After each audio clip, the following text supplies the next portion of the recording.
untuk aku.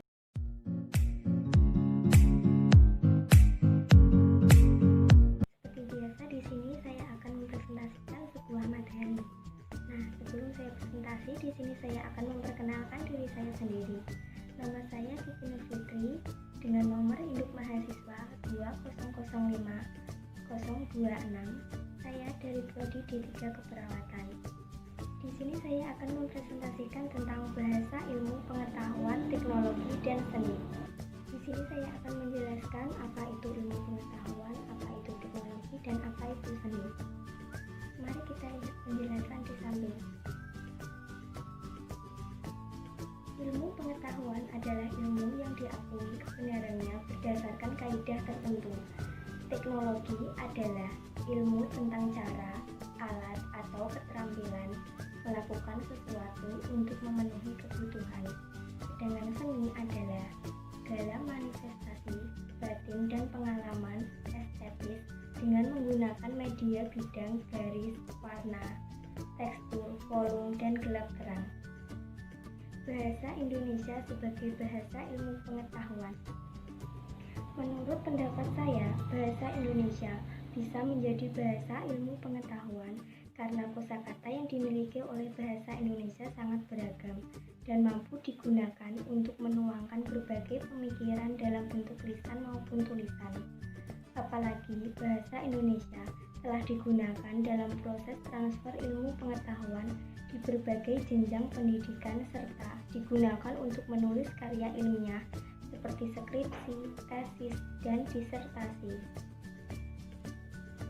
Bahasa Indonesia sebagai bahasa ilmu adalah bahasa yang harus dimiliki terminologi teknis, memiliki kemampuan sebagai pengungkap gagasan ilmiah, yang memiliki atau sesuai logika-logika keilmuan, serta bahasa yang memiliki ragam teknis pada setiap bidang ilmu yang dilengkapi dengan ejaan dan tanda baca yang baku bagi para ilmuwan.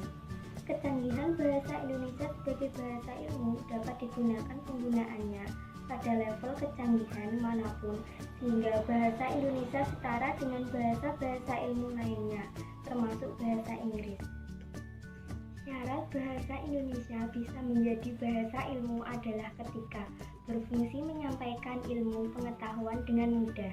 Dengan kata lain, ilmu tentang apapun jika disampaikan dengan bahasa Indonesia dan bisa dipahami, maka bahasa Indonesia telah sah menjadi bahasa ilmu. Selain itu juga perlu ditekankan adalah bahasa yang komunikatif, artinya bahasa yang digunakan sangat kontekstual. Bahasa Indonesia dalam iptek. Bahasa Indonesia berfungsi sebagai bahasa pendukung ilmu pengetahuan dan teknologi modern untuk kepentingan nasional kita dalam buku ilmu pengetahuan dan teknologi dari berbagai disiplin ilmu. Seperti kita ketahui bahwa ilmu pengetahuan di Indonesia masih tertinggal jika dibandingkan dengan di negara-negara maju, seperti di negara-negara Eropa dan Amerika. Perkembangan bahasa Inggris seimbang dengan ilmu pengetahuannya. Hal tersebut karena buku-buku yang dipergunakan untuk memperkenalkan ilmu pengetahuan dan teknologi berbahasa Inggris. Oleh sebab itu, walaupun bahasa Indonesia sudah berperan sebagai alat persatuan, tetapi belum dapat berperan sebagai pengantar ilmu pengetahuan. Upaya apa ya yang harus kita lakukan untuk menjawab tantangan tersebut? Pertama, kita harus membiasakan sikap ilmiah dengan cara melengkapi buku-buku ilmiah sebagai salah satu syarat. Sekarang ini, Pusat Bahasa masih memberlakukan upaya untuk menciptakan istilah-istilah baru untuk bidang ilmu pengetahuan dan teknologi. Usaha lain yang harus dilakukan untuk mengembangkan ilmu pengetahuan dan teknologi adalah dengan cara harus menerjemahkan semua buku ilmu pengetahuan di dunia ini ke dalam bahasa Indonesia.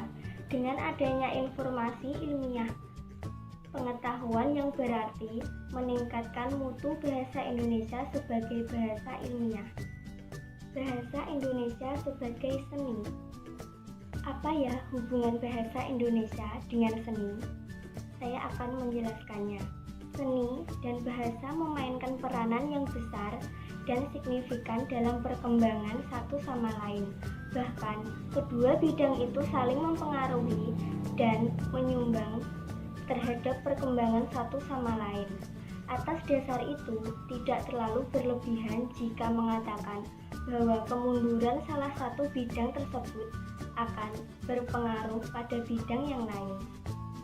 Secara umum, seni sebagai hasil pantulan adab, adat, dan budaya menggunakan bahasa sebagai wadah menyampaikan gagasan, teknik, serta falsafah seni. Bahasa menyumbang terhadap perkembangan seni melalui keupayaannya untuk melaksanakan tugas utama yang diperlukan seni, yaitu sebagai pendukung konsep dan makna terhadap gambaran abstrak seni.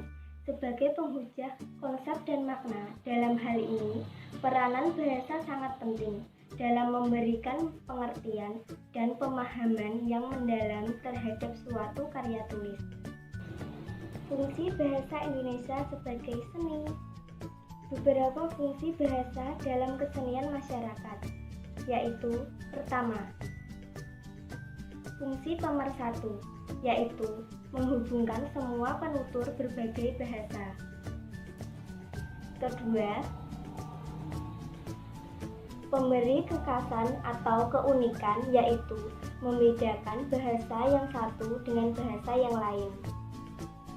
Ketiga, pembawa wibawa, yaitu penutur yang mahir berbahasa dengan baik dan benar, memperoleh wibawa di mata orang lain.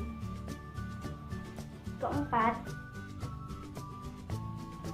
sebagai kerangka acuan, yaitu bahasa memiliki norma dan kaidah yang dijadikan tolak ukur bagi benar atau tidaknya bahasa seseorang. Dalam materi ini juga ada pengaruh positif dan negatif dalam kemajuan iptek. Di sini saya akan menjelaskan pengaruh positif kemajuan iptek lebih dahulu ya. Pertama, aspek politik. Contohnya yaitu kemajuan iptek membuat nilai-nilai seperti kebebasan, demokrasi, dan keterbukaan berpengaruh terhadap kemajuan pikiran dan partisipasi bangsa Indonesia. Nilai-nilai ini akan menjadi alat kontrol yang baik bagi keberlangsungan pemerintah yang bersih, jujur, adil, dan mampu menerima aspirasi dari masyarakat secara baik. Kedua, aspek ekonomi. Dalam sisi ekonomi, kemajuan iptek berpotensi mendorong penanaman modal asing, meningkatkan kemakmuran rakyat, meningkatkan kesempatan dan devisa kerja, serta makin terbukanya pasar internasional untuk produksi di dalam negeri.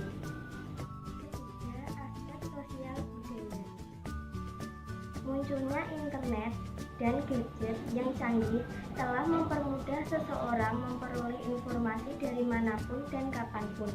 Ia juga berperan dalam peningkatan efisiensi dalam aktivitas sehari-hari. Keempat, aspek hukum. Kemajuan iptek akan memberikan efek pada pertahanan dan keamanan supremasi hukum, demokrasi, dan tuntutan hak asasi manusia atau HAM semakin menguat. Di samping itu, tuntutan terhadap tugas-tugas penegak hukum yang lebih transparan, profesional, dan lebih bertanggung jawab juga makin menguat. Saya juga ada pengaruh negatif perkembangan iptek. Mari kita simak. Pertama, aspek politik. Dalam berkembangnya iptek, maka tidak menutup kemungkinan nilai-nilai seperti kebebasan, demokrasi, dan keterbukaan bisa disalahartikan oleh masyarakat. Hal ini membuat terganggunya stabilitas politik di dalam negeri. Kedua, aspek ekonomi. Dalam bidang ekonomi, perkembangan letak bisa merugikan lantaran dapat meningkatkan perdagangan bebas yang membuat terdesaknya produk lokal. Timbulnya kesenjangan sosial akibat adanya persaingan bebas, kemungkinan perekonomian negara untuk dikuasai pihak asing, dan yang lebih buruk, mekanisme pengaturan ekonomi sepenuhnya diatur oleh pasar sehingga pemerintah hanya sebagai regulator. Selanjutnya, aspek sosial budaya. Kemajuan iptek ini dapat memunculkan sifat hedonisme maupun gaya hidup konsumtif dan individualisme. Hal ini tentu saja tidak mampu menerima kesenjangan sosial jika seseorang tidak mampu menerima pengaruh iptek yang baik. Selain itu, ada kekhawatiran akan lunturnya nilai-nilai sosial dan keagamaan, di mana kemampuan teknologi kadang bisa membuat seseorang melupakan hubungan dengan orang lain dan melanggar norma agama, contohnya mencuri dengan cara hacking ke suatu lembaga keuangan tersebut. Dan yang terakhir adalah aspek hukum. Kemajuan iptek di bidang hukum dikhawatirkan akan memunculkan tindakan anarkis dari masyarakat yang mengganggu persatuan dan kesatuan bangsa, ketahanan maupun stabilitas nasional.